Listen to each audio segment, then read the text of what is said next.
আজকের যে ক্লাসটা আর কি সেটা হচ্ছে তোমার আমরা আজকের ক্লাসে পড়বো ভূ আন্দোলন বা ডায়াস্ট্রফিজম।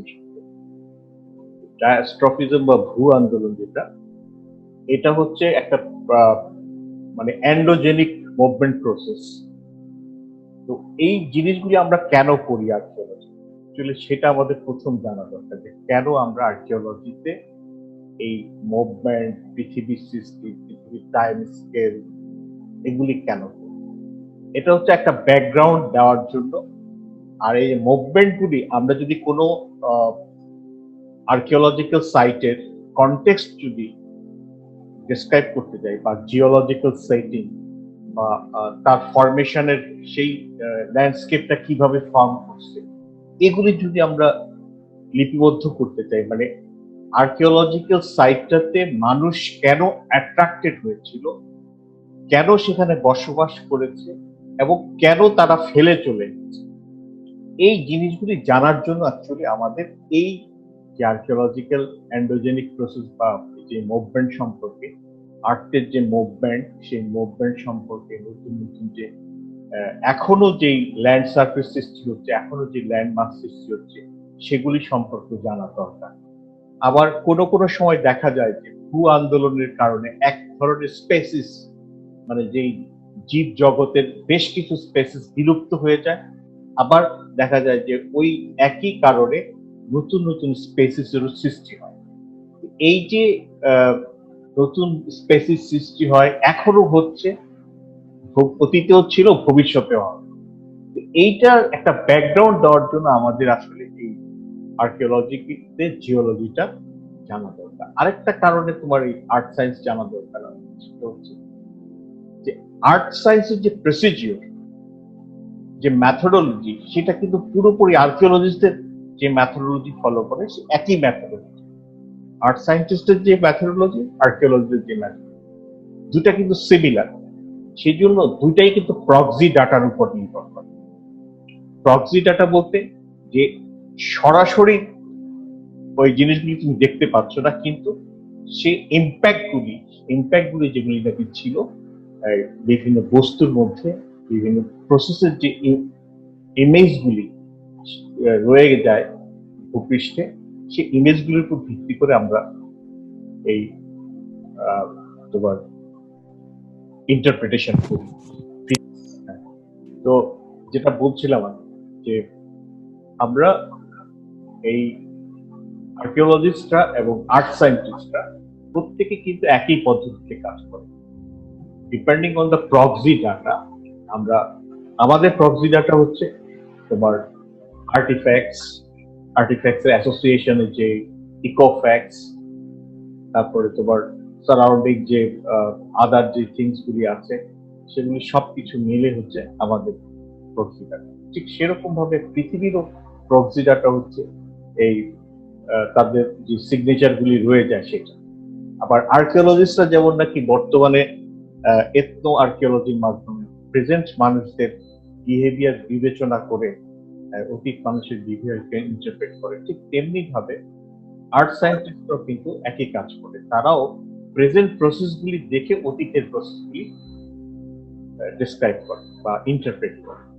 তো এইভাবে মানে আমাদের মানে দুইটা সিমিলারিটি আমরা দেখতে পাই। তো আমি সরাসরি ক্লাসে চলে যাচ্ছি। আর্ট মুভমেন্টটা তোমার দুই ভাগে ভাগ করা। ভূ আন্দোলনকে আমরা দুইটা ভাগে ভাগ করতে পারি, একটা হচ্ছে এন্ডোজেনেটিক আর একটা হচ্ছে এক্সোজেনেটিক। এন্ডোজেনেটিক মানে অভ্যন্তরের ইনসাইড থেকে, পৃথিবীর ইনসাইড থেকে যেই মুভমেন্ট গুলি হয় সেটাকে আমরা বলি এন্ডোজেনেটিক, এবং বাইরের যে মুভমেন্ট গুলি সেটা হচ্ছে এক্সোজেনেটিক। এই এন্ডোজেনেটিক যেটা, মানে আমরা এই যে আর্ট মুভমেন্টটাকে দুই ভাগে ভাগ করছি। একটা হচ্ছে পৃথিবীর অভ্যন্তর থেকে যে চেঞ্জগুলি হয়, যে মুভমেন্টটা হয় আর্টের প্লেটগুলি, সেগুলি হচ্ছে একটা এন্ডোজেনেটিক, আর যেগুলি বাইরের থেকে হয় সেটা হচ্ছে এক্সোজেনেটিক।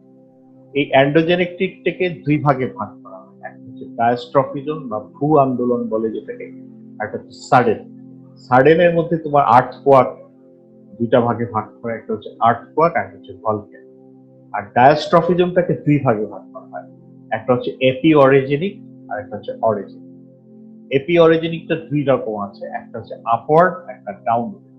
আর অরোজেনিকটা হচ্ছে টেনশন আর কম্প্রেশন। আচ্ছা, এইটা এপি অরিজিনিকটা হচ্ছে ভার্টিক্যাল ফোর্সের কারণে হয়, আর অরোজেনিক যেটা সেটা তোমার হরাইজন্টাল ফোর্সের কারণে। এটা হচ্ছে এন্ডোজেনেটিক। এর আগে আমি তোমাদেরকে বলেছি যে কিভাবে এই কেন আমরা এই আর্কিওলজিতে এগুলি পড়ি। কারণ এই মুভমেন্ট গুলি, এন্ডোজেনেটিক মুভমেন্ট এবং এক্সোজেনেটিক মুভমেন্ট গুলি কিন্তু এখনো হচ্ছে, এবং এই ইভেন্ট গুলি এখনো কিন্তু নতুন নতুন সারফেস সৃষ্টি হচ্ছে। সেই সারফেস গুলির কারণে এখন এক্সপানশন হচ্ছে। আমাদের যে প্রেজেন্ট ভূত্বক গুলি আছে, প্রেজেন্ট যে সারফেস আছে, প্রেজেন্ট যে ল্যান্ড গুলি আছে, সেগুলিও চেঞ্জ হচ্ছে। সেই চেঞ্জ গুলি বোঝার জন্য আমরা এই জিনিসগুলি পড়তেছি। এর আগে যেটা বলেছে, এখন আর্ট মুভমেন্টটাকে আমরা দুই ভাগে ভাগ করি, একটা হচ্ছে এন্ডোজেনেটিক আর এক্সোজেনেটিক। এন্ডোজেনেটিক গুলি দুইটা ভাগ আছে, ডায়াস্ট্রফিজম এবং সাডেন, যেটাকে ক্যাটাস্ট্রফি বলি। এটা দুই ধরনের আছে, একটা হচ্ছে তোমার আর্থ কোয়াক, আর একটা হচ্ছে সাডেন হচ্ছে আর্থ কোয়াক আর ভলকানো। ভূমিকম্প এবং ভলকানো সেটা হচ্ছে সাডেন। কিন্তু ডায়াস্ট্রফিজম যেটা, সেটা খুব স্লোলি হয়, মানে এই মুভমেন্টটা খুব স্লোলি। আর এই ডায়াস্ট্রফিজমটা আবার দুইটা ভাগ, এপি অরিজিনিক আর একটা হচ্ছে অরোজেনিক। এপি অরিজিনিক যেটা সেটা হচ্ছে আপওয়ার্ড এবং ডাউনওয়ার্ড, অর্থাৎ ভার্টিক্যাল ফোর্স কাজ করে যে ল্যান্ডগুলি ফর্ম করে, সকল সেটাকে আপওয়ার্ড এবং downward.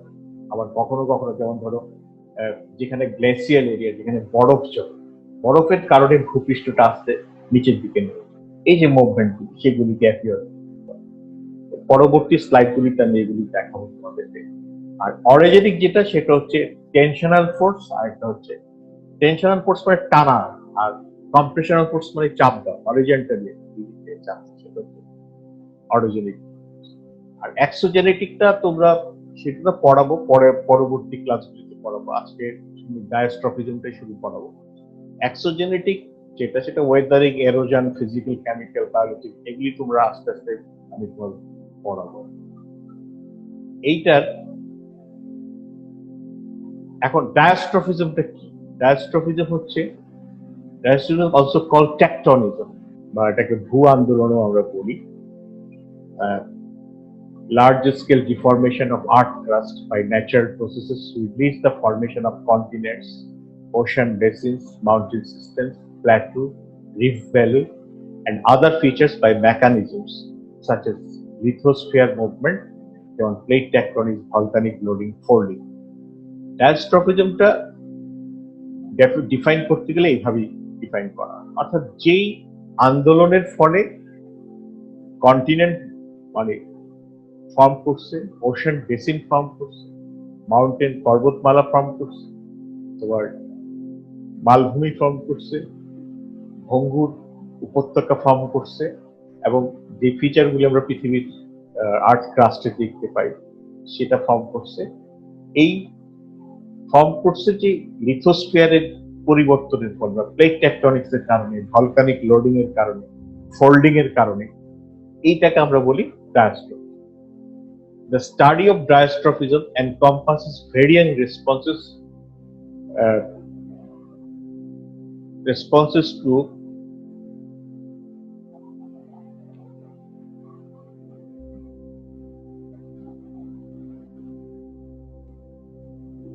various responses of these crust to tectonic stresses.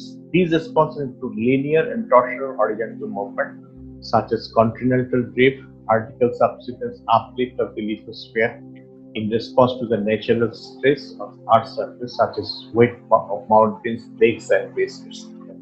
এটা হচ্ছে ডায়াস্ট্রফি। এখন অরোজেনিকটা কি? এখানে দেখো, অরোজেনিকটা দেখো কিভাবে দুই দিক থেকে, এই যে উপরের এই অংশটা হচ্ছে অ্যাশ কালারের যে অংশটা আছে, কন্টিনেন্টাল ক্রাস্ট, এবং অ্যাস্ট্রোনোস্ফিয়ারের উপরের পার্টটা, এই দুটো মিলে হচ্ছে লিথোস্ফিয়ার। কন্টিনেন্টাল ক্রাস্ট এবং অ্যাস্ট্রোনোস্ফিয়ার উপরের অংশটা মিলে হচ্ছে তোমার লিথোস্ফিয়ার। এই লিথোস্ফিয়ারটা দুই দিক থেকে দেখো, এই দিক থেকেও ফোর্স দিচ্ছে, অর্থাৎ it's a kind of compressional force, horizontal ফোর্সের কারণে এই যে হিমালয়ান মাউন্টেন রেঞ্জ যেটা, সেটা সৃষ্টি হয়েছে। এই যে এই যে মেকানিজমের ফলে, অর্থাৎ এটা যদি কম্প্রেস করে, দুই দিক থেকে যদি ফোর্সটা আসে, তাহলে এই যে ট্রফিজমটা, তখন এটাকে বলা হয় অরোজিন। আর পৃথিবীটা তোমার ভেসে আছে এই অ্যাস্থেরোস্ফিয়ারের উপর। অ্যাস্থেরোস্ফিয়ারটা কি? এটা হচ্ছে ম্যান্টেলের শক্ত অংশের নিচের পার্টটা, যেখানে নাকি পেস্টের মতো ম্যাটেরিয়াল গুলি থাকে। It's not exactly liquid, it's not exactly solid, এটা হচ্ছে অনেকটা পিচের মতো। তাহলে এখানে origin is an event that leads to the structural deformation and compositional differentiation of the Earth's lithosphere, crust and uppermost mantle at convergent plane. এখানে কিন্তু converge হচ্ছে, দেখো দুই দিক থেকে ফোর্স আসছে, তো সেই জন্য এটাকে কনভার্জেন্ট বলতেছে।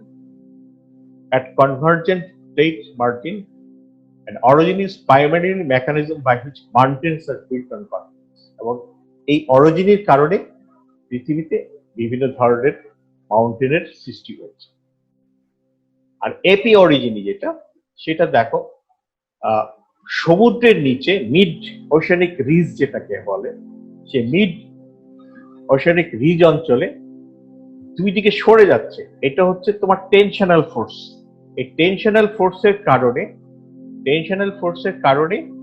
এই জায়গাটা নিচের থেকে তোমার ম্যান্টেলের যে লিকুইড অংশটা আছে সেটা এই ফেটে যাচ্ছে এবং এটার মাঝখান দিয়ে আসতে থাকে, এবং এই সমুদ্রের তলদেশে এই জিনিসগুলি ডিস্ট্রিবিউটেড হয়। এইভাবে কিন্তু নতুন নতুন ল্যান্ড ফর্ম করে। এটা হচ্ছে এক ধরনের অরিজিন। আরেকটা হচ্ছে তোমার যখন নাকি গ্লেসিয়ার হয়, কন্টিনেন্টের উপরে যখন নাকি বরফের লোডটা পড়ে, বরফ যখন জমতে থাকে, সেই বরফের ওজনের কারণে এবং সেই বরফের টেম্পারেচার কমের কারণে স্কুইজ করে এই যে তোমার একটু নিচের দিকে নেমে যায়। কোনো কিছুর উপর যদি কোনো কিছু রাখা হয়, তখন দেখা যায় ওইটা একটু নিচের দিকে চলে যায়। এই ধরনের যে মানে ইভেন্ট, সেই ইভেন্ট গুলিকে বলে অ্যাপিওরিজেনিক ইভেন্ট, এবং এই মেকানিজমটাকে বলা হয় অ্যাপিওরিজিন। এটার ডিফাইন করা আছে এখানে তোমার epeirogeny in geology, broad regional uprap of the cratonic portion of the continent in contrast to orogeny. Apiorogeny takes place over broad non-linear relative slow and results in only mild deformation. এটার জন্য খুব ছোট ধরনের deformation. এই ডায়াস্ট্রফিজমের জন্য আমাদের 7টা theory আছে। একটা হচ্ছে থিওরি অফ আইসোস্টেসিস, এগুলি আমাদের খুব একটা ইম্পর্টেন্ট না, তারপর জাস্ট একটু টাচ দিয়ে যায় জেনারেল নলেজের। Theory of isostasy, contraction theory, expansion theory, theory of continental drift, convection theory, sea floor spreading, plate tectonic. এই আইসোস্টেসিস যেটা, সেটা হচ্ছে পৃথিবী তো তোমরা জানো যে ঘুরতেছে, পৃথিবীর এই ঘূর্ণনের কারণে একটা সেন্ট্রিপিটাল ফোর্স আছে, একটা সেন্ট্রিফিউগাল ফোর্স আছে। এই সেন্ট্রিপিটাল ফোর্স এবং সেন্ট্রিফিউগাল ফোর্সের ব্যালেন্সের কারণে তোমার এই আর্থের যে ক্রাস্টের অংশটা, সেটা তোমার এই অ্যাস্থেরোস্ফিয়ারের উপর ফ্লোট করছে, ভেসে আছে। এবং এই ভেসে থাকাটা নির্ভর করে তোমার ক্রাস্টের থিকনেস কোথায় কম কোথায় বেশি তার উপর, এবং ক্রাস্টের যে ম্যাটেরিয়াল দ্বারা তৈরি তার ডেনসিটি এবং তার থিকনেসের উপর ডিপেন্ড করে এই ফ্লোটের উপর, কতটুকু সে ভেসে থাকবে, কতটুকু সে ডুবে থাকবে। আর কন্ট্রাকশন থিওরি যেটা, সেটা হচ্ছে প্লেট টেকটনিকের কনসেপ্ট আগে আর কি এটা তৈরি হয়েছিল, যে পৃথিবী গ্লোবাল কুলিং এর ফলে, এই যে গ্লোবাল মানে পৃথিবীটা কিন্তু ঠান্ডা হয়ে যায়, একসময় ঠান্ডা হয়ে যায়। সূর্যের আলোটা যদি না থাকে, তাহলে পৃথিবী কিন্তু অনেক ঠান্ডা একটা। এরপরে হচ্ছে এক্সপানশন থিওরি। এক্সপানশন থিওরি হচ্ছে যে পৃথিবীটা এখনো যেটাকে এক্সপান্ড করছে, গ্রোয়িং, বিভিন্ন কারণে সেটা এক্সপান্ড করতেছে, ফুলতেছে, এটা হচ্ছে expansion theory. Geophysical global cooling এর কারণে এটা আর্থ যে কন্ট্রাক্ট করতেছে তার বিপরীতে এই থিওরিটা আসছে। তারপর হচ্ছে থিওরি অফ কন্টিনেন্টাল ড্রিফট। এটা ওয়েগনার একজন জিওলজিস্ট উনি দিয়েছেন। উনি বলছেন যে পৃথিবীর যে কন্টিনেন্ট গুলি, সে কন্টিনেন্ট গুলি মুভ করছে। কন্টিনেন্ট গুলি একসময় একসাথে ছিল, সেই 250 মিলিয়ন ইয়ার্স অ্যাগোতে আর একসাথে ছিল, তারপর এটা ফেটে বিভিন্ন জায়গায় মুভ করছে। তারপর হচ্ছে কনভেকশন থিওরি। কনভেকশন থিওরি হচ্ছে এই যে মুভমেন্টটা করছে প্লেট গুলি, কেন মুভমেন্টটা করছে? এই যে দেখো এখানে উপরের এই অংশটা কিন্তু শক্ত, এই যে এই অংশটা এটা হচ্ছে ক্রাস্টের অংশ এবং ম্যান্টেলের উপরের অংশ, এই অংশটুকু কিন্তু শক্ত, হার্ড। আর এর জাস্ট ইমিডিয়েট নিচে যে অংশটা আছে সেটা হচ্ছে পেস্টের মতো, অনেকটা পিচ আছে না, পিচের মতো। আর তার নিচে কিন্তু একদম লিকুইড আছে। এই অ্যাস্টেরোস্ফিয়ার অংশটা এটা কিন্তু উত্তপ্ত এবং যত ইয়ের দিকে যাওয়া যায় ততই তোমার মানে যত এই যে এই অংশগুলি হচ্ছে হট, উপরে যাচ্ছে আস্তে আস্তে ঠান্ডা হচ্ছে, ঠান্ডা হয়ে আবার এদিকে চলে আসছে, যার ফলে এই দিক থেকে এইখান থেকে এবং এইখান থেকে এক ধরনের টেনশনাল ফোর্স সৃষ্টি হচ্ছে। এই মুভমেন্টটা এই রিজ অংশটাকে আস্তে আস্তে বাড়িয়ে দিচ্ছে। আর এই যে লিথোস্ফিয়ারটা তোমার এদিকে মুভ করছে, এদিকে মুভ করছে। এইটাকে বলা হয় তোমার কনভেকশন থিওরি। অর্থাৎ নিচের থেকে উত্তপ্ত লাভাগুলি উপরের দিকে আসে, ঠান্ডা হয়, আবার নিচে চলে যায়। এই কনভেকশনের কারণে তোমার এই প্লেটগুলি মুভ করে। এটা হচ্ছে কনভেকশন। তারপর হচ্ছে সি ফ্লোর স্প্রেড। এই সি ফ্লোরটা মানে কন্টিনেন্টাল ক্রাস্ট, তোমরা জানো যে এটা 70 কিলোমিটার পর্যন্ত এটার ব্যাপ্তি, আর অশারিক ক্রাস্টের ব্যাপ্তি হচ্ছে জাস্ট 10 কিলোমিটার। এই 10 কিলোমিটার যে অশারিক ক্রাস্ট আছে, সেই অশারিক ক্রাস্টে একটা মিড ওশানিক রিজ আছে আটলান্টিক সাগর জুড়ে। এই মিড ওশানিক রিজটা তোমার ফাঁক দিয়ে এই সি ফ্লোরটা আস্তে আস্তে বাড়তেছে, কারণ নিচের থেকে তোমার বিভিন্ন ধরনের ম্যাগমা গুলি উপরে উঠে আসছে এবং এই কন্টিনেন্টাল ক্রাস্টকে এদিকে ঠেলতেছে আর এই কন্টিনেন্টাল ক্রাস্টকে এদিকে ঠেলতেছে। এইভাবে সি ফ্লোরটা আস্তে আস্তে বৃদ্ধি পাচ্ছে। এটা হ্যারি হেস নামে একজন 1960 সালে এই থিওরিটা দেয়, সি ফ্লোর স্প্রেডিং যে থিওরি সেটা দেয়। আরেকটা তারপর লাস্ট যেটা হচ্ছে এই উপরে সবগুলি থিওরি মিলে তোমার এই প্লেট টেকটনিক থিওরিটা পরে এস্টাবলিশ করা হয়। এটা আসলে তোমার ওই ওয়েগনারের থিওরিটাই মোটামুটি ভাবে এভিডেন্সের সাথে এটা প্রকাশ পায়। এই হচ্ছে প্লেটটা এইভাবে মুভ করছে, দেখো মুভ করছে। এই এই দেখো একটা পোর্শন নিচের দিকে ঢুকে যাচ্ছে আর উপরেরটা এই প্রেসারটা দিচ্ছে উপরের দিকে উঠতেছে। এই যে এটাকে বলা হয় প্লেট টেকটনিক থিওরির একটা উদাহরণ আর কি। এর ফলে ইন্ডিয়া, হিমালয়, টিবেট, এইটাই হচ্ছে প্লেট মুভমেন্ট আর কি, প্লেট টেকটনিক থিওরি। এটার ফলে আমাদের এই অরিজিনি, এই কম্প্রেশনাল ফোর্স, এটাকে আমরা অরিজিনি, এই অরিজিনিটার ফলে তিব্বত, হিমালয়, ইন্ডিয়া এবং ওয়েস্টার্ন ঘাট যেটা সেটা সৃষ্টি হচ্ছে। এখন এই যে ফোর্স গুলি আছে, যে ফোর্স গুলির কথা বললাম, সেটা উপরের আপওয়ার্ড ফোর্স, ডাউনওয়ার্ড ফোর্স এবং horizontal force. Upward forces causes wide spread rising of the crust, মানে ক্রাস্টের উপরের দিকে উঠার রেসপন্সিবল হচ্ছে আপওয়ার্ড ফোর্স। আর ডাউনওয়ার্ড ফোর্স হচ্ছে ক্রাস্টটা ডুবে যায়, সমুদ্রে ডুবে যায়, সেই কারণে হচ্ছে ডাউনওয়ার্ড ফোর্স। আর হরিজন্টাল ফোর্স, এই তিন ধরনের ফোর্স কাজ করে। হরিজন্টাল ফোর্স দুই রকম, একটা হচ্ছে কম্প্রেশনাল আর একটা হচ্ছে টেনশন। স্ট্রেস কাকে বলে? যদি আমরা কোনো বস্তুর উপর বল প্রয়োগ করি, এই বলটা চারিদিকে ছড়ায়, এই ফোর্সটাকে বলা হয় স্ট্রেস। আর এই ফোর্সের ফলে বস্তুটা যে একটু বেড়ে যায় অথবা কমে যায়, মানে আইদার কন্ট্রাকশন করে অথবা এক্সপানশন করে, সেটাকে বলা হচ্ছে strain. Result of stress is called strain. Three main concepts about stress and strain. Rock deform, stress causes strain, and strain results in structures.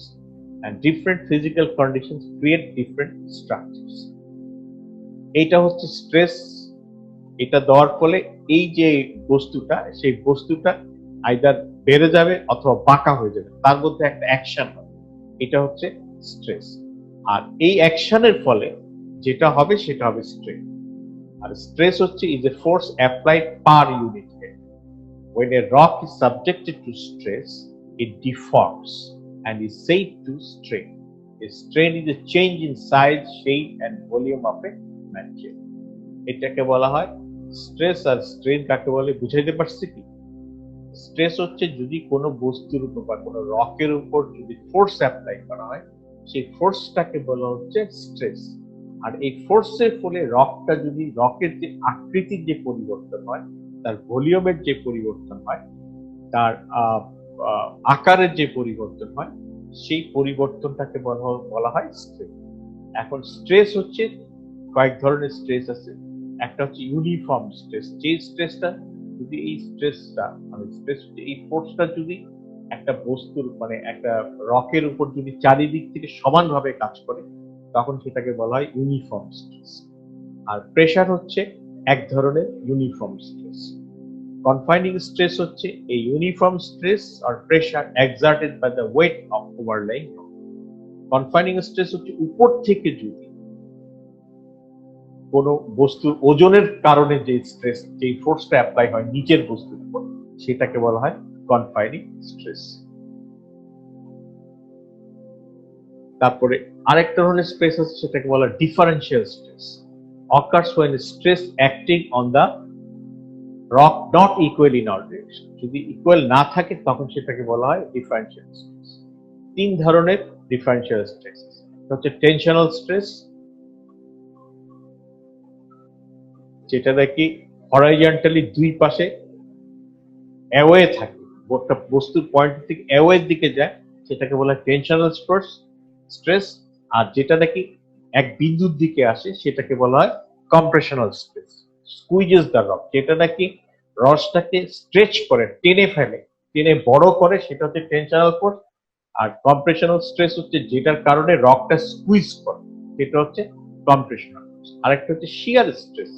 শিয়ার স্ট্রেসটা হচ্ছে সেটা স্লিপেজ হয় বা ট্রান্সলোকেশন হয়, এই টাইপের।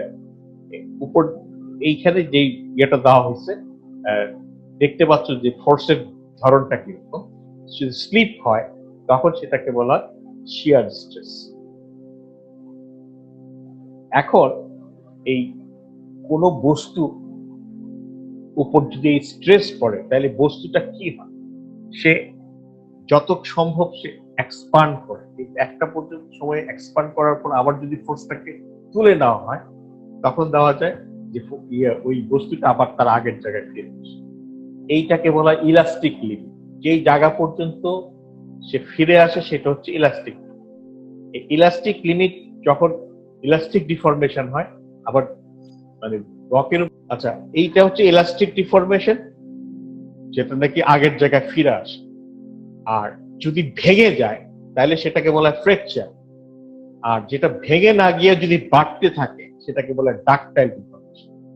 যেমন ধরো স্বর্ণ, তারপরে লোহা, তাদের ডাকটাইলিটি কিন্তু ইলাস্টিক যেটা সেটা ভালো, মানে রাবারের ইলাস্টিসিটি বেটার, কিন্তু ডাকটাইলিটি আচ্ছা। তারপরে তোমার ডাকটাইলিটি, যেমন ধরো স্বর্ণের ডাকটাইলিটি অনেক বেশি, তুমি যত পেটাও স্বর্ণ কিন্তু তত লম্বা হবে বা তত পাতলা হবে, কিন্তু এর ডাকটাইলিটি কিন্তু লোহার থেকেও বেশি। আর ইলাস্টিক ডিফরমেশন হচ্ছে যেমন ধরো রাবারকে তুমি একটা ফোর্স অ্যাপ্লাই করলাম, আবার ফোর্সটা উঠে নিলে রাবারটা আবার তার জায়গায় চলে আসে। এই ইলাস্টিক লিমিট পর্যন্ত সেটা বাড়তে থাকে, কিন্তু ইলাস্টিসিটিটা তোমার রাবারের যতটা বেশি, আয়রনের কিন্তু কম, লোহারও কম। এই আবার ডাকটাইলিটি কিন্তু লোহা বা আয়রনের বেশি, লোহা বা স্বর্ণের বেশি, কিন্তু রাবারের কম।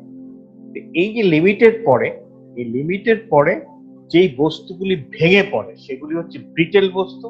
আর যেগুলি নাকি তারপরও এক্সপান্ড হইতে থাকে, এক্সপান্ড হওয়ার পর্যন্ত, এটাকে বলে ডাকটাইল। যেমন ধর কাঁচ কাঁচ কি করবে, একটা পর্যায় পর্যন্ত সে ভেঙে যাবে, সেটা হচ্ছে তার ইলাস্টিক লিমিট। কিন্তু যে মেটালগুলি আছে, মেটালগুলি কিন্তু তোমার সে কিছু দূর পর্যন্ত সে বাড়তে থাকবে, বাড়তে বাড়তে বাড়তে বাড়তে পাতলা হওয়া পর্যন্ত সে কিন্তু বাড়তে থাকবে, তারপরে সে ব্রিটেল।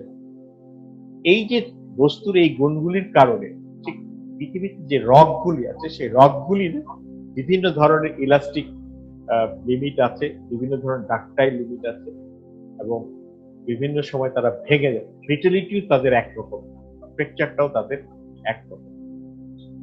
এইটাকে বলা হয় স্টেজেস অফ ডিফর্মেশন। এই রকগুলি কোথায় ফল্টিং হবে, কোথায় ফোল্ডিং হবে, এগুলি কিন্তু ডিপেন্ড করে হচ্ছে তোমার এই গুণগুলির উপর, রকের এই ইলাস্টিক, ডাকটাইল এবং ফ্র্যাকচারের উপর। এই যে এখানে যে কার্ভটা দেখাচ্ছে, সেখানে দেখো এই ম্যাটেরিয়ালগুলি, এই যে জোনের মধ্যে এই ম্যাটেরিয়ালগুলি হচ্ছে ব্রিটেল, এখান থেকে এই ম্যাটেরিয়ালগুলি হচ্ছে ডাকটাইল, এগুলি হচ্ছে ডাকটাইল। এটা হচ্ছে বিভিন্ন ম্যাটেরিয়ালের স্ট্রেস স্ট্রেন কার্ভ। তাকে যদি স্ট্রেস দেওয়া হয় তাহলে তার এই বিকৃতির কারণে এগুলিকে বলা হয় ডাকটাইল। এইখান থেকে এই ম্যাটেরিয়ালগুলিকে বলা হয় ডাকটাইল, এই ম্যাটেরিয়ালগুলিকে বলা হয় ব্রিটেল material. Brittle materials have a small or large region of elastic behavior, but only a small region of ductile behavior before they fracture. And ductile materials have small region of elastic material and large region of ductile behavior. এখন এই যে ফ্যাক্টরগুলি যেগুলির কারণে তোমার deformation হয়, একটা factor হচ্ছে কনফাইনিং pressure. At high confining pressure, material are less likely to fracture because the pressure of the surrounding tends to hinder the formation of fracture. At low confining stress, material will be brittle and tend to fracture sooner. At temperature, এই temperature কারণে তোমার এই বিভিন্ন ধরনের deformation হতে পারে। আর ductility এবং ব্রিটলিটি কিন্তু ইনক্রিজ বা ডিক্রিজ করে তাপমাত্রার কারণে। তার একটা হচ্ছে স্ট্রেংথ অফ দি রক এবং তার রকের স্ট্রেংথ এবং রকের কম্পোজিশন কি, তার উপরও কিন্তু তোমার ডাকটাইলিটি এবং ব্রিটেলিটিটা নির্ভর করে, ডিফর্মেশনটা নির্ভর করে। মিনারেলস লাইক কোয়ার্টজ, ফেলসপার আর ভেরি ব্রিটেল। যেমন যে মিনারেলস গুলি, যেমন কোয়ার্টজ, ফেলসপার, ক্যালসাইট, মাইকা, এগুলি হচ্ছে তোমার, এগুলির ব্রিটেলিটি বেশি। দিস ইজ কেমিক্যাল বন্ডের কারণে এদের ব্রিটেলিটিটা বেশি। আর লোহা, তারপর স্বর্ণ, এগুলির মানে ডাকটাইলিটি হচ্ছে বেশি। ক্যালসাইট, ক্লে মিনারেলস, মাইকা, এগুলি হচ্ছে মোর ডাকটাইল দেন ফেলসপার এবং কোয়ার্টজ। আর স্ট্রেন হচ্ছে at a high strain rate, material tends to fracture. At low strain rates, more time is available for individual atoms to move, and therefore ductile behavior is favored. যদি high strain rate হয়, অর্থাৎ rate পার time, strain রেটটা টাইমের কারণে তোমার fracture করে, high strain rate বলে সেটা। আর যেটা যদি তোমার লো স্ট্রেন রেট হচ্ছে, তখন এই বস্তুটা বা রকটা মানে মোট ডাকটাইল হিসেবে বিহেভ করে। এই চারটা জিনিসের উপর ডিফর্মেশনটা ডিপেন্ড।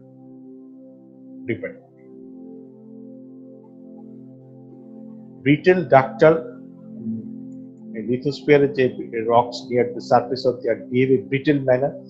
সেই রক্সগুলি সারফেসের কাছে, আর্থ সারফেসের কাছে, সেই রক্সগুলি মোর ব্রিটেল।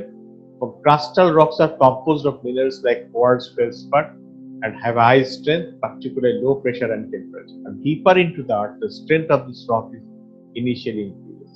At a depth of 15 km is a point called brittle ductile transition.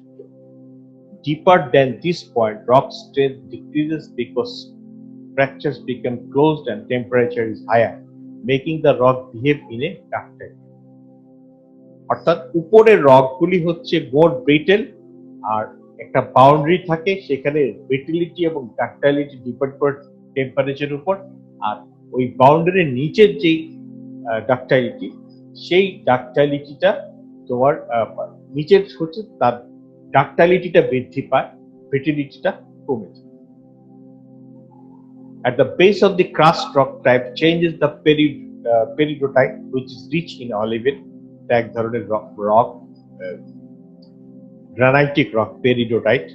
সেটা হচ্ছে অলিভিনের, সেই অলিভিনের ইয়েটা আরো বেশি স্ট্রং থাকে এবং টেম্পারেচার এবারে ইয়ে হয়, ট্রানজিশন জোনে বিহেভ করে ডাকটাইল ম্যান এই ইয়েটা। আচ্ছা, এরপরে যখন ডিফরমেশন হয়, ডিফরমেশনে এই তিনটা জিনিস ফর্ম করে, একটা হচ্ছে ফল্ট, একটা হচ্ছে ফোল্ড, একটা হচ্ছে joint. Fracture of rocks with displacement, folds হচ্ছে bending of rock without breaking, joint হচ্ছে fracture of rocks without displacement. যদি জয়েন্টটা হচ্ছে যখন নাকি ফলটা হয়, যখন নাকি ডিসপ্লেস হয়ে যায়, আইদার ফাঁক হয়ে যায় অথবা উপর নিচে হয়ে যায়, তখন সেটাকে ফল্ট। আর ফোল্ডটা হচ্ছে সেটার ভিতর ফাঁক থাকে না কিন্তু সেটা বেন্ড হয়ে যায়, সেটা হচ্ছে bending of rock without breaking is called fold. আর জয়েন্ট হচ্ছে যে ফাটল দেখা যাবে কিন্তু তাদের ভিতরে ডিসপ্লেসমেন্ট হরাইজন্টাল বা ভার্টিক্যাল কোনো ধরনের ডিসপ্লেসমেন্ট দেখা যাবে, সেটা হচ্ছে জয়েন্ট। এখন এই ফল্টটা আমি তোমাদের শুরু করি আজকে, নেক্সট ক্লাসে আজকেই ফল্ট শুরু করি, কাল নেক্সট ক্লাসে আমি তোমাদের ইয়েটা ফল্টটা দেখাবো। Fault is a planar or gently curved fracture of the rocks of earth crust where compressional and tensional forces cause relative displacement of the rocks in the opposite side of the fracture. Faults range in length from few centimeters to 300 kilometers, and displacement likewise may range from less than a centimeter to several hundred kilometers along the fracture of the surface. এই ফ্র্যাকচারটা হচ্ছে এই যে যেমন ধরো এখানে একটা fracture আছে, এই যে এখানে একটা ফ্র্যাকচার আছে, এই পাশে আর একটা ফ্র্যাকচার আছে। এই ফ্র্যাকচারটা হচ্ছে এটার কারণে এই উপরের যে এটা উপরের দিকে চলে গেছে আর এইটা নিচের দিকে আসছে, এইটা হচ্ছে এক ধরনের ফল্ট।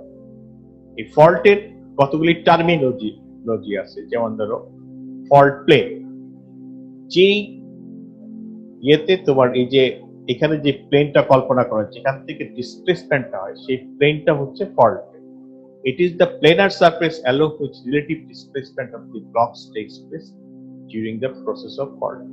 Faulting যখন হয় তখন যে প্লেনটার মধ্যে দিয়ে হয় সেই প্লেনটা হচ্ছে ফল্ট প্লেন, এটা হচ্ছে ফল্ট প্লেন। এটা হচ্ছে ফল্ট প্লেন। এখান থেকে ব্লকটা দেখো একটু নিচে সরে আবার একটু ওদিকে চলে গেছে, এইটা হচ্ছে ফল্টের। এটা হচ্ছে ফুটওয়াল, এটা হচ্ছে হ্যাঙ্গিং ওয়াল। এইখান থেকে এটা ডিসপ্লেস হয়ে নিচের দিকে গেছে, এটা হচ্ছে ফল্ট প্লেন। এই যে এটা হচ্ছে ফল্ট প্লেন, এই যে এই প্লেনটা হচ্ছে ফল্ট প্লেন, আর এটা হচ্ছে ফল্টের স্ট্রাইক প্লেন। এখান থেকে এসে এটা এখানে চলে আসছে, এটা হচ্ছে স্ট্রাইক প্লেন যেটার উপর স্ট্রাইক করা হয়েছে। এটা হচ্ছে ফুটওয়াল আর এটা হচ্ছে হ্যাঙ্গিং। এটা হচ্ছে ফুটওয়াল, এটা হচ্ছে হ্যাঙ্গিং, আর এটা হচ্ছে রিলেটিভ মুভমেন্ট দেখানো হয়েছে তোমার। এই দেখো এইটা উপরের দিকে, এই ব্লকটা উপরের দিকে চলে গেছে আর এটা একটু নিচের দিকে আসছে, এইটাকে বলা হচ্ছে উপরেরটাকে বলা হচ্ছে ফুটওয়াল, এটা হচ্ছে হ্যাঙ্গিং। আর এই যে অ্যাঙ্গেলটা, এই অ্যাঙ্গেলটাকে বলা হচ্ছে ফল্ট ডিপ অ্যাঙ্গেল, এটাকে বলা হচ্ছে ফল্ট ডিপ অ্যাঙ্গেল। এই যে অ্যাঙ্গেল, এই অ্যাঙ্গেলটা হচ্ছে fault deep angle.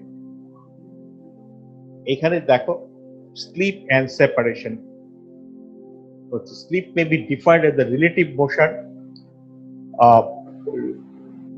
motion of the rock blocks along fault planes. Sleep may be defined as the relative motion of the blocks along the fault plane.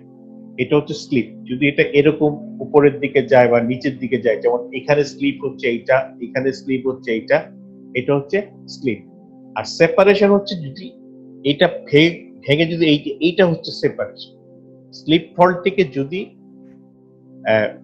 Hanging ওয়ালটা যদি পুরোপুরি আলাদা হয়ে যায় তখন সেটাকে বলা হচ্ছে সেপারেশন। স্ট্রাইক স্লিপ হচ্ছে the slip that occurs along the direction of the strike fault plane তখন সেটাকে বলা হয় স্ট্রাইক স্লিপ। এটা হচ্ছে এই এই বরাবর যদি স্লিপ করে তাহলে সেটাকে বলা হয় স্ট্রাইক স্লিপ। যেমন এইটা হচ্ছে স্ট্রাইক স্লিপ, এটা হচ্ছে স্ট্রাইক স্লিপ, এটা হচ্ছে ডিপ স্লিপ, আর এটা হচ্ছে অবলিক স্লিপ। এটা হচ্ছে বিফোর ফল্টিং, এটা হচ্ছে স্ট্রাইক স্লিপ, ওদিকে চলে গেছে, ডিসপ্লেসমেন্ট হচ্ছে ওদিকে, আর এটা হচ্ছে ভার্টিক্যাল ডিসপ্লেসমেন্ট হয়েছে, আর এটা হচ্ছে ভার্টিক্যাল প্লাস এটা অবলিক, মানে পুরোপুরি সেপারেট হয়ে গেছে, তখন এটাকে বলা হচ্ছে oblique slip.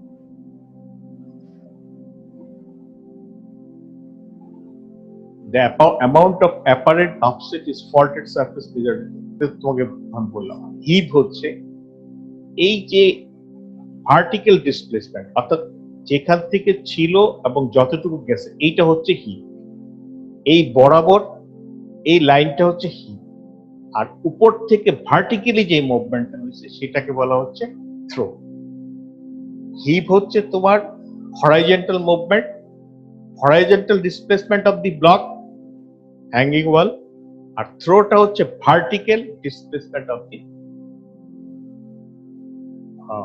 hanging wall. The horizontal component of deep separation measured perpendicular to the strike of the fault. A through was the vertical component measured in the vertical plane containing the deep. Movement হচ্ছে দুই ধরনের, translational movement, rotational movement. এটা হচ্ছে translational movement, এই দুইটা, এটা translation movement, এটা হচ্ছে রোটেশনাল মুভমেন্ট, ঘুরতেছে।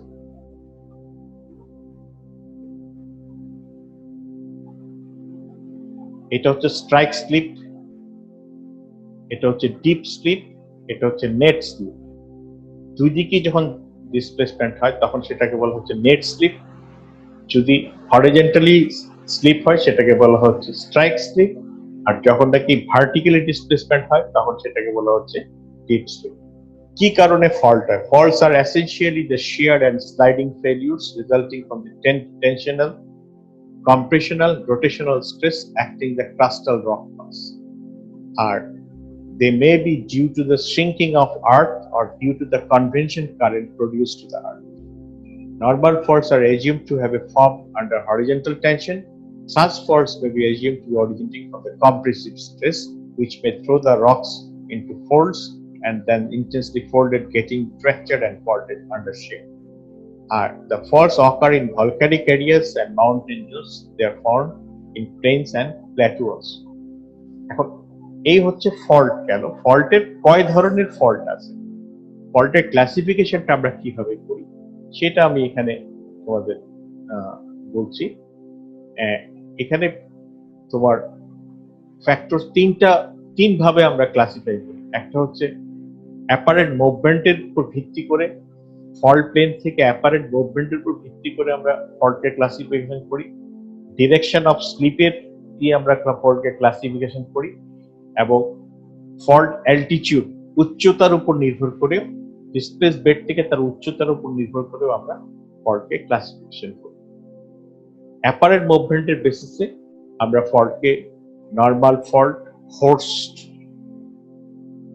এবং রিভার্স ফল্ট, গার্বেন, এই তিনটা ইয়েতে ভাগ করি।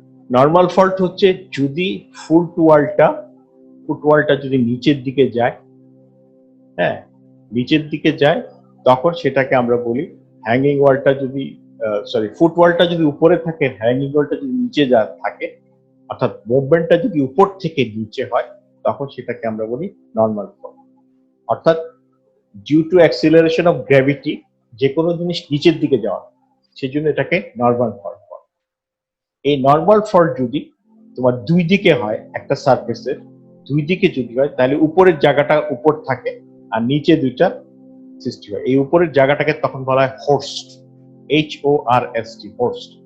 যখন দুইটা নরমাল ফল্ট সৃষ্টি হয় তখন একটা হোর্স্টের সৃষ্টি, এইটাকে বলা হয় হোর্স্ট, আর এটা result of two normal fault. আর গার্বেন হচ্ছে যদি নরমাল ফল্ট যদি রিভার্স, মানে নরমাল ফল্টটা যদি উল্টা দিকে হয়, অর্থাৎ ওই উপরেরটা হচ্ছে তোমার দুইটা একদিকে হয়েছে, আর নর্মাল ফল্টটা যদি তোমার দুইটা নিচের দিকে হয়, এইটারও নর্মাল ফল্ট নিচের দিকে, এইটারও নর্মাল, তখন একটা গার্বেনের সৃষ্টি হয়, একটা গর্তের মতো জায়গা সৃষ্টি হয়। হোস্ট হচ্ছে যদি উপরে উঠে তাহলে সেটা হর্স্ট, আর যদি সেটা গর্তের নিচে নেমে যায় তখন সেটাকে গার্বেন।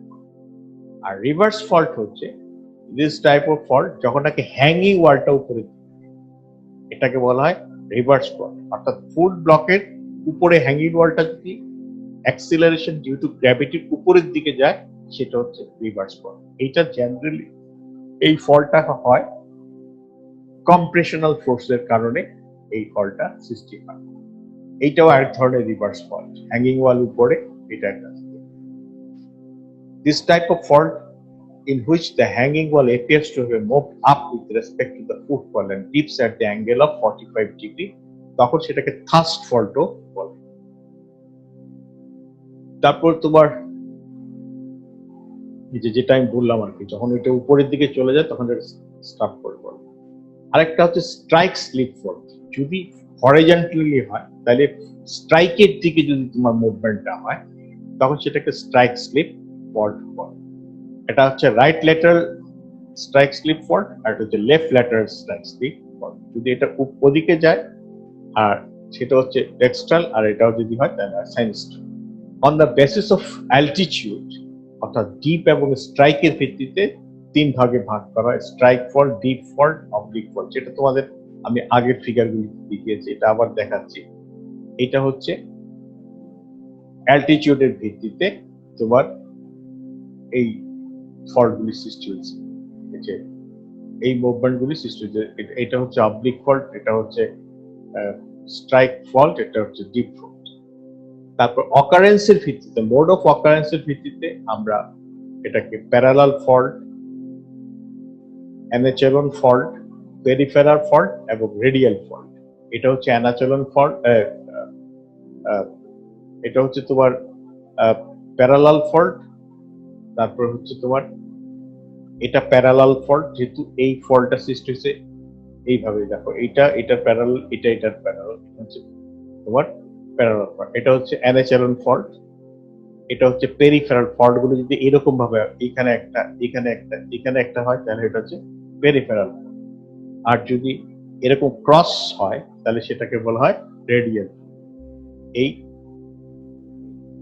আর স্লিপের ভিত্তিতে তোমার এটাকে তিন ভাগে ভাগ করা হয়, range fault, transform fault, tear fault. এইটা সেই ridge transform fault, trench transform fault, ridge transform. এটা হচ্ছে এটা হচ্ছে রিজ ট্রান্সফর্ম ফল্ট। এটা হচ্ছে এই দুইটা হচ্ছে তোমার ট্রেঞ্চ ট্রান্সফর্ম ফল্ট। আর এই পাশে যেটা আর কি, এই দুইটার মধ্যে যেটা হচ্ছে সেটা হচ্ছে তোমার রিচ ট্রেঞ্চ ট্রান্সফর্ম। তারপর এটা হচ্ছে ডিপ স্লিপ ফল্ট, এটা হচ্ছে অবলিক স্লিপ ফল্ট। এই হচ্ছে তোমার মোটামুটি ভাবে ফল্ট কাকে বলে। আজকে আমরা যেটা শিখলাম, মুভমেন্ট কয় ধরনের, অ্যাস্ট্রোফিজম কাকে বলে, অরোজেনি কি, এপিঅরোজেনি কি, তারপরে তোমার কিভাবে বিভিন্ন ডায়াস্ট্রফিজম থিওরিগুলি একটু দেখলাম, তারপরে ফল্ট কাকে বলে দেখলাম, ফল্টের ক্লাসিফিকেশন গুলি আমরা পড়লাম বিভিন্ন ভাবে। তো এই নেক্সট ক্লাসে আমরা ফল্ট সম্পর্কে জানবো। আর আর সামনের রবিবারে আমরা যে ক্লাসটা নিব সেই ক্লাসটা হচ্ছে যে গত দুইটা ক্লাসে আমি যা পড়িয়েছি সেগুলির উপর তোমাদের সাথে আলাপ করবো, তোমাদের কোনো ডিফিকাল্টি আছে কিনা সেটা নিয়ে আলাপ করবো। তো আর যদি কারো কোনো প্রশ্ন থাকে নেক্সট রোববারে আমরা এটা আলোচনা করবো। ঠিক আছে, খোদা হাফেজ এভরিবডি।